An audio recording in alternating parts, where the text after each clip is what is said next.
Why do creationists have a problem with evolution? TalkOrigins.org is a major evolution apologist website. From their own website, they give the reason for their existence. Quote, "The primary reason for this archive's existence is to provide mainstream scientific responses," remember those words, "to the frequently rebutted assertions of those advocating intelligent design or other creationist pseudosciences." Most evolutionists on the net will prolifically quote from the Talk Origins site. So to demonstrate the absurdity of evolution theory and the reason for the frustration that creationists have with the dishonest pseudoscience of evolution theory, we too will quote prolifically from that particular site. From Talk Origins website, their own words. Most non-scientists seem to be quite confused about precise definitions of biological evolution. The confusion is due in large part to the inability of scientists to communicate effectively to the general public, and also to confusion among scientists themselves about how to define such an important term. Translated, people are confused about evolution definitions because, number one, scientists themselves are unable to communicate effectively, and number two, because scientists themselves are confused about how to define such an important term. Agreed. We agree with you on this. Talk Origins website continues. What exactly do biologists mean when they say that they have observed evolution, or that humans and chimps have evolved from a common ancestor? Well, the author goes on to answer these two questions in his own words. Let's begin with the first one. What exactly do biologists mean when they say that they have observed evolution? Their answer, quote, "When biologists say that they have observed evolution, they mean that they have detected a change in the frequency of genes in a population. Often the genetic change is inferred from phenotypic changes that are heritable." Translated. So what does observed evolution mean? It means gene frequencies have changed within a population over time, and that they have been observed. We agree with that. That's real science. Within a population, there are changes. Within the human population, for example, this has been observed many times in many ways. But never has one population been observed to change into another population. We'll get back to that in a moment. But also, he says that often the genetic change is inferred from phenotypic changes that are heritable. Again, we agree. Phenotypic heritable changes are things like hair color, weight, height, muscle tone, facial features, etc. We have observed these kinds of changes, changes that occur due to environmental changes or heredity or nutrition within a population.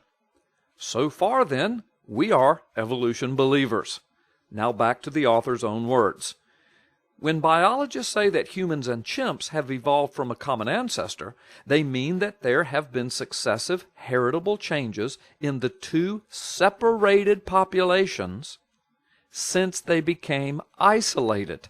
Translated, successive heritable changes in the two separated populations.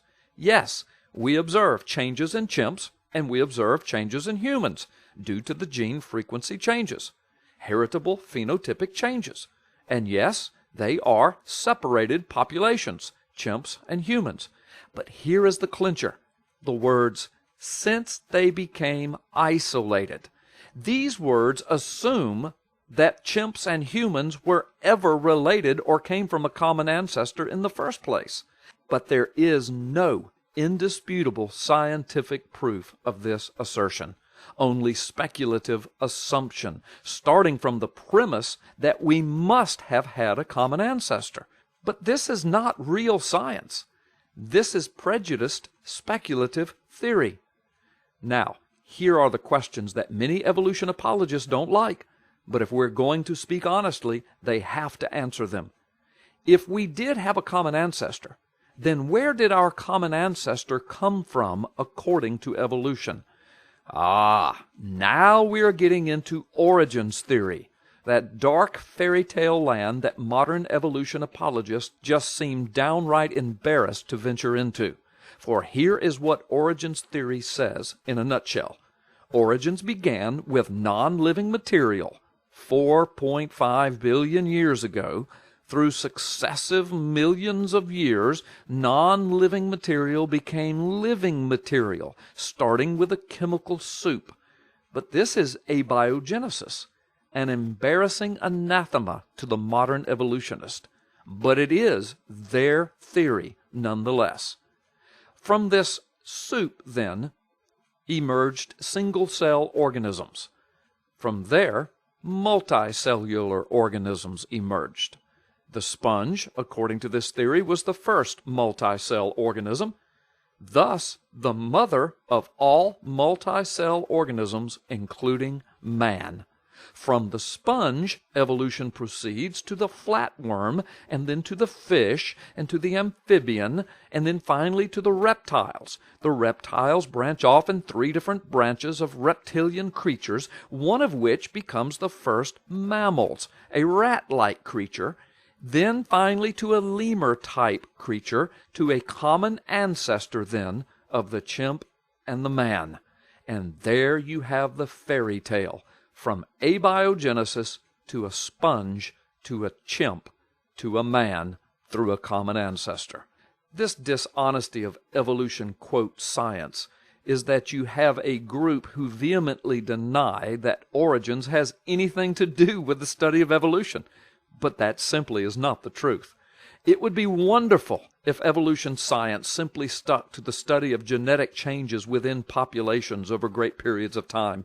There is much observable scientific phenomena, and it is an interesting field of scientific study. I don't know of a single creationist who would object. Creationists are not opposed to real science, science that meets the criteria of scientific method taught in every third-grade classroom. But Origen's teaching does not meet the criteria of scientific method.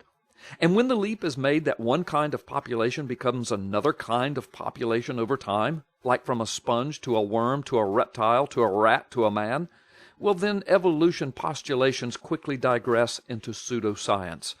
But alas, this is what Origins and evolution teaches, undeniably, irrefutably.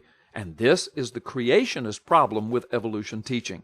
This is the part that simply is not demonstratable, observable, testable, repeatable, or falsifiable. Back to the Origins website. Their words.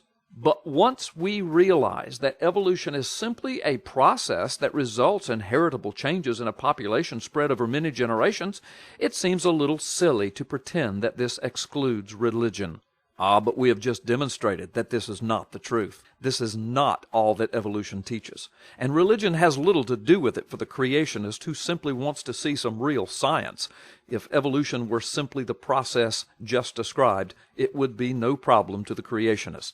But it is not simply the process just described, and the evolutionist who says it is simply ignorant or purposely deceitful. Then this Talk Origins website page ends with these disingenuous words.